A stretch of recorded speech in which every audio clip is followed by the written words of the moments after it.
Emotional cocktails that are served up to us by the narcissist are not to be conflated with actual authentic love. These provocations, these false realities that we're being served up, they should be seen as a drug.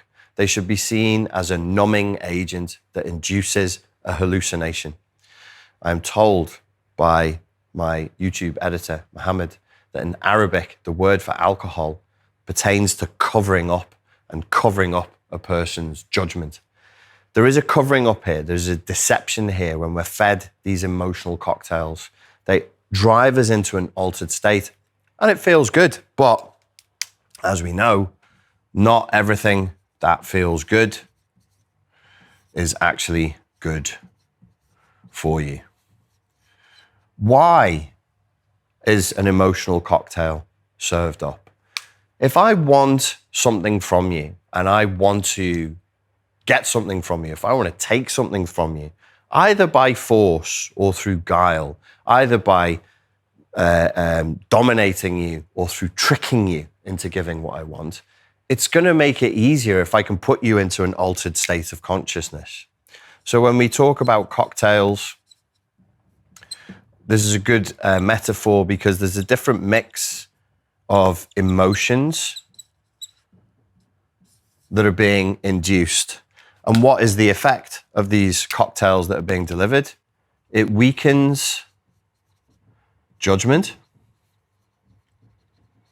and the cocktail erodes boundaries. Why do people drink when they go on a night out?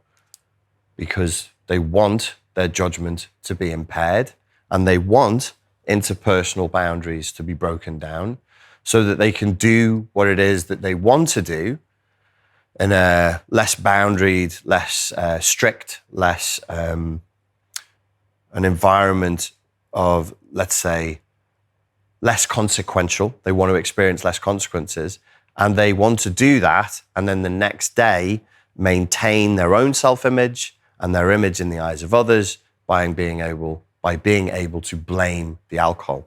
So the cocktail itself has a dual function. It alters our state of consciousness.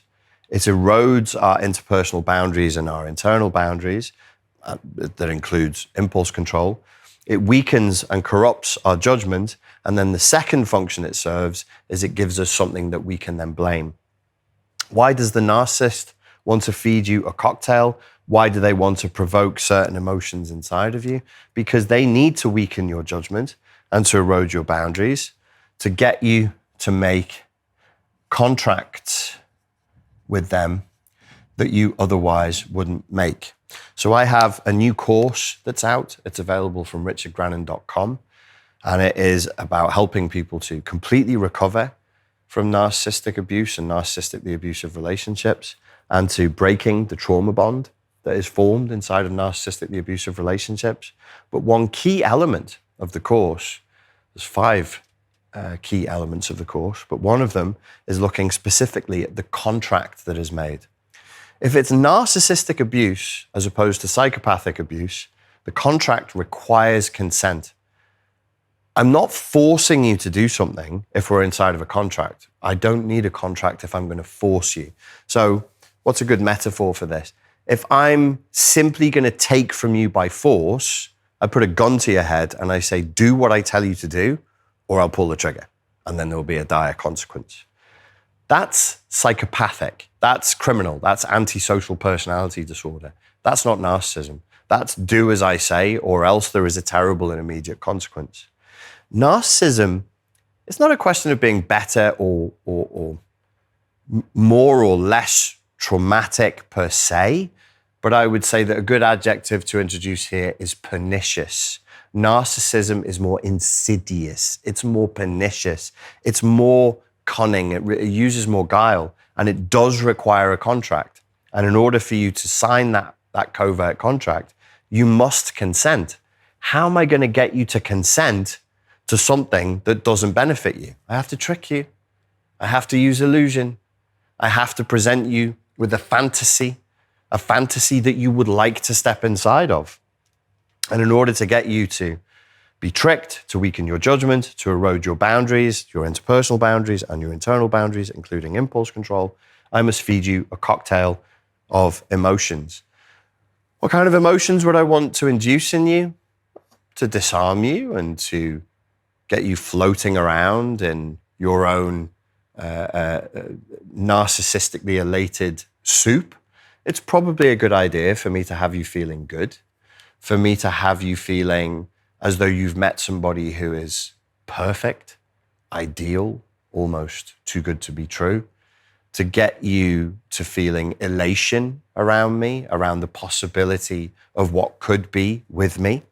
And it doesn't matter whether, again, it could be romantic, it could be a sexual, romantic relationship, it could be a career. I could be tricking you to do something in a career way. As long as I'm getting what I want from you and I'm exploiting you, this is what I'm going to do.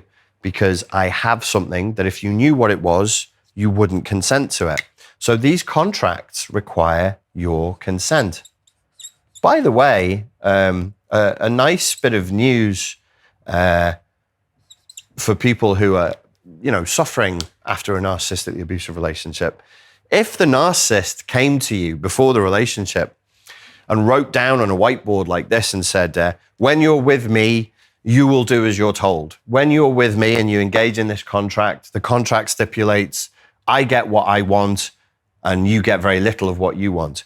When you get with me, you won't be allowed to spend much time with your friends and family. When you get with me, you will submit to my version of events. When you get with me in this contract, you will allow me to do whatever I want without repercussion or accountability, let's say. If I had done that, if the man or woman in your life had done that, would you have consented to this covert contract? I think the answer is no. So the little bit of comfort that you can take, and this is an important part of the course, is that you have been tricked. You have been tricked in some sense. They did not openly and explicitly upfront state to you clearly on a whiteboard, this is what happens when you engage in this contract with me. So this is the beginning of where we can start to forgive ourselves for engaging in these kinds of contracts with people, because they're built on deception. They're built on a heady mix of emotion and manipulation. Not all of these emotions, of course, are real, and they rely on this to get you into an altered state of consciousness. I put a line around emotions here because I asked Sam Vaknin, it's about 7 months ago now. It's in an interview that you can find on my channel if you check the Sam Vaknin, Richard Grannon interviews around the issue of prolonged grief syndrome. And in that interview, I asked him, I said, is it possible that the narcissist induces in the target fake feelings that are not real? And he said, yeah, absolutely. Most of what you're feeling when you're involved with a narcissist, they're not real, authentic emotions. They are induced emotions. He said, I don't know if this is what he calls them or this is what they should be called, but emotional artifacts. He described them as emotional artifacts. Perhaps that's the proper name for them. And he said they're a key element of the shared fantasy, which is another part of the contract that you're engaged in, the shared fantasy. That's another element of the new course. We have to overcome the covert contract that we were bound into, and we have to overcome the shared fantasy. And this, of course, needs to be appealing. It needs to promise something, perhaps fun or wealth or fame or freedom or amazing sex or lots of money or love, a love that maybe you never experienced before, a complete and total acceptance of who you are at the soul level, at the very core of who you are. There must be something here that is promised. The promise is the bait that gets you involved in the covert contract so that you will switch off your judgment, you will forgo all of your interpersonal boundaries, including your impulse control, and so that you will enter this fake reality. The fake reality is the shared fantasy.